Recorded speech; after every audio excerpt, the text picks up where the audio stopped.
આ વિડીયોમાં હું તમને ડાયાબિટીસ વિશે વાત કરીશ. ડાયાબિટીસ એ ધીમું ઝેર છે. જો તેના પર ધ્યાન ન આપવામાં આવે તો તે શરીરના દરેક અંગને નુકસાન પહોંચાડે છે. હાલ ડોક્ટરો પાસે ઇન્સ્યુલિન અને ટેબ્લેટ સિવાય કોઈ ઇલાજ જ નથી.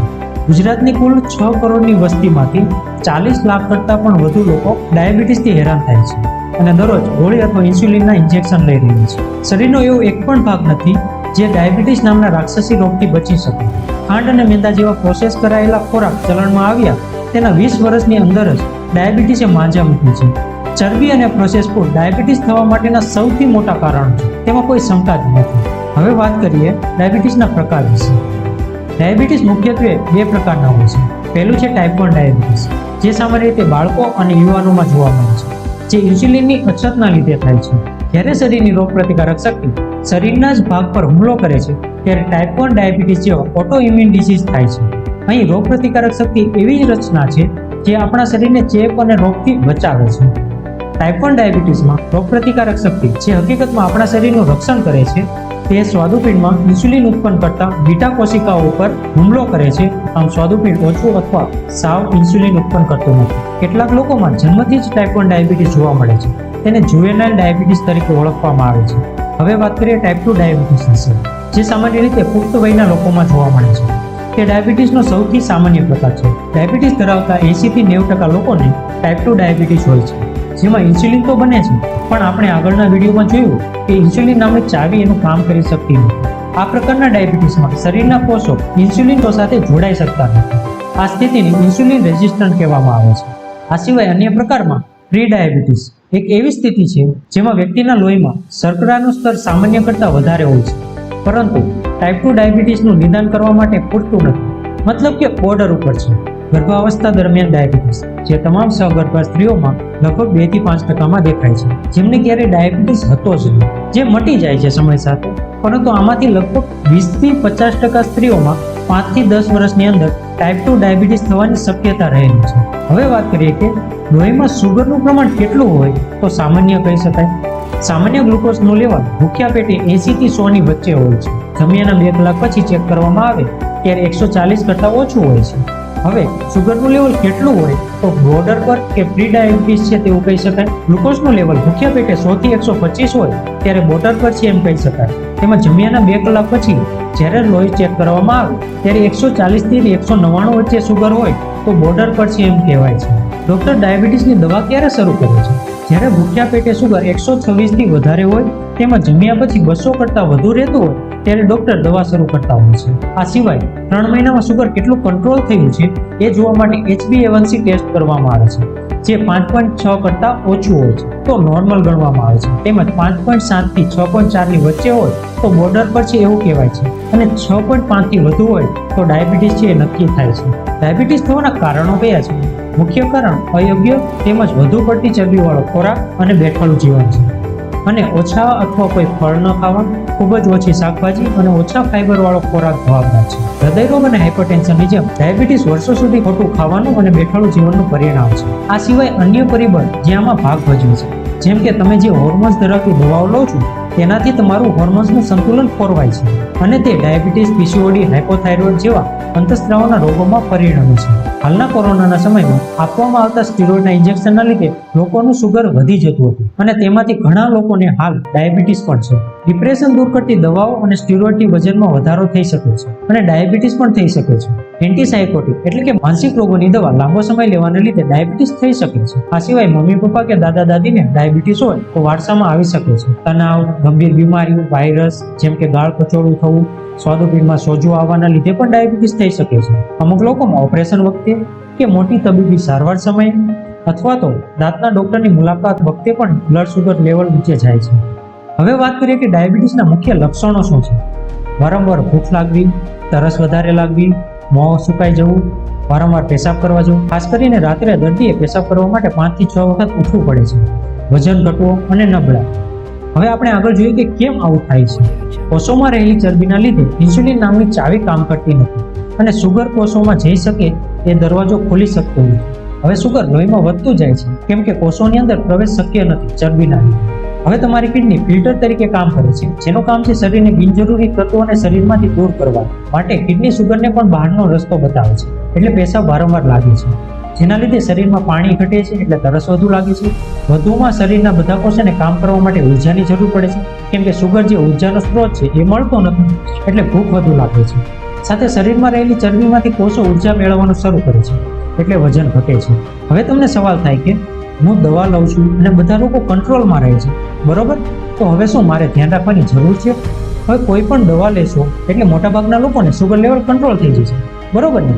પહેલા તકલીફમાં રાહત દેખાશે એટલે તમે એવું વિચારશો કે હું રેગ્યુલર દવા લઉં છું અને ડાયાબિટીસ તો કંટ્રોલમાં છે, હવે કંઈ ચિંતા જેવું નથી. પણ ધીમે ધીમે સમય જશે એટલે તમને બીજી તકલીફો જોવા મળશે.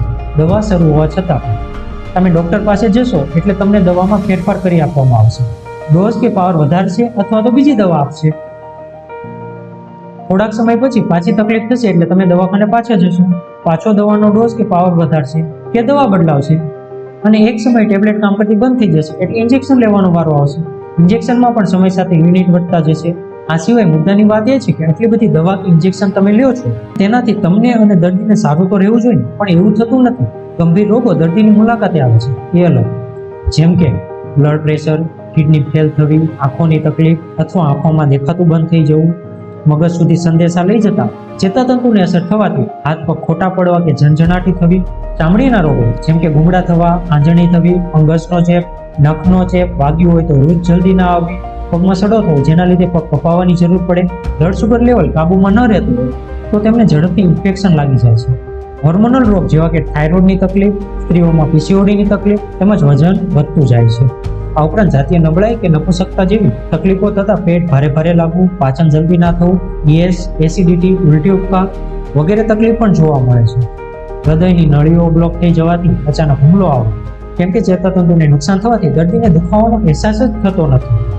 આ સિવાય કોઈ કામમાં મન ન લાગવું, જલ્દી થાકી જવું, ઘણું બધું થાય છે જે સમય સાથે દર્દીને હેરાન કરે છે. તેમજ અચાનક હુમલો, કિડની ફેલ થવાને લીધે જીવનની આવડતા ઘટે છે. કિડની ફેલ થાય તો અઠવાડિયામાં 2 કે 3 વાર ડાયાલિસિસ કરાવવા જવું પડે છે અથવા તો કિડની ટ્રાન્સપ્લાન્ટ કરાવવું પડે છે, જે પૈસાવાળાને જ પરવડે. ટ્રાન્સપ્લાન્ટ પછી કિડની કેટલા સમય કામ આપે એ પણ નક્કી નહીં.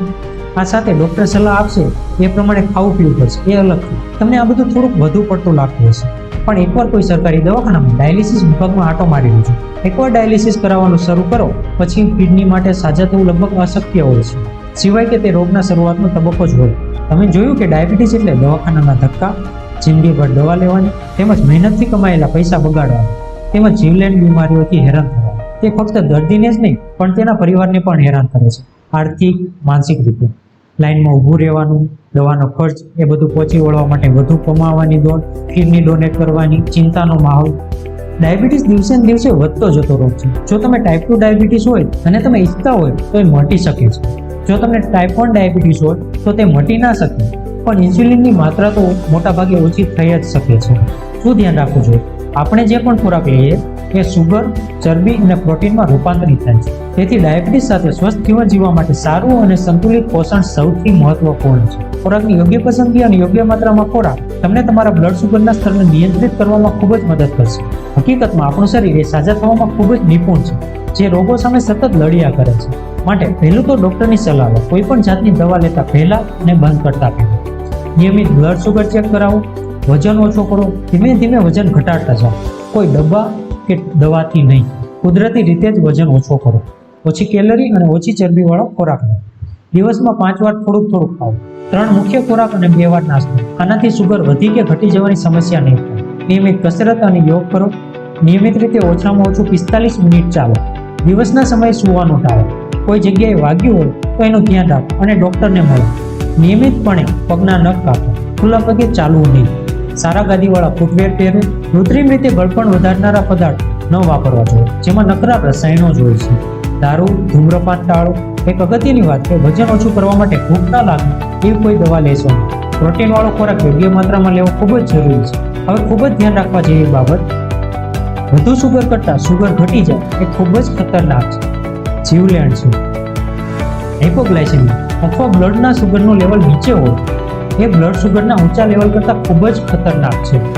જો બ્લડનું સુગર નીચે રહેતું હોય તો કયા લક્ષણો જોવા મળશે? લક્ષણોમાં ધ્રુજારી, ચક્કર આવવા, હૃદયના ધબકારા વધી જવા, ચીડચીડિયાપણું, માથાનો દુખાવો, મૂંઝવણ કે ગભરામણ, પરસેવું વળવો, અજંપો, ઘેન અને બેભાન થઈ જવાનો સમાવેશ થાય છે. જો તમને શંકા જાય કે તમારું બ્લડ શુગર લેવલ ઘટી ગયું છે અને શક્ય હોય તો તેને ગ્લુકોમીટરથી તપાસવું. જો તે 80 મિલીગ્રામ પર ડેસીલીટર કરતાં નીચું હોય અથવા તો ઉપર જણાવેલ કોઈ પણ લક્ષણો જણાતા હોય તો તરત જ ખજૂર કે કિસમિસ અથવા જરૂરી હોય તો એકલી ખાંડ જેવું કાંઈ પણ ગળપણ ખાઈ ભૂલ્યા વગર કાંઈ પણ ગળપણ ખાઈ. કટોકટીના સમય માટે હંમેશા કાંઈ ગળી વસ્તુ તમારી સાથે લઈને ફરો, પરંતુ આવી પરિસ્થિતિ નિર્માણ જ નહીં થવા દેવી તે તમારા માટે સૌથી સારી વાત છે. જો તમને ખબર પડે કે તમારું બ્લડ શુગર લેવલ સતત 140 મિલીગ્રામ પર ડેસીલીટરથી નીચે રહે છે અથવા આખા દિવસ દરમિયાન કોઈ પણ એક વખતનું લેવલ 80 થી 90 મિલીગ્રામ પર ડેસીલીટરથી ઓછું રહે છે તો કદાચ તમારી દવા કે ઇન્સ્યુલિનની માત્રા ઓછી કરવાનો સમય આવી ગયો છે.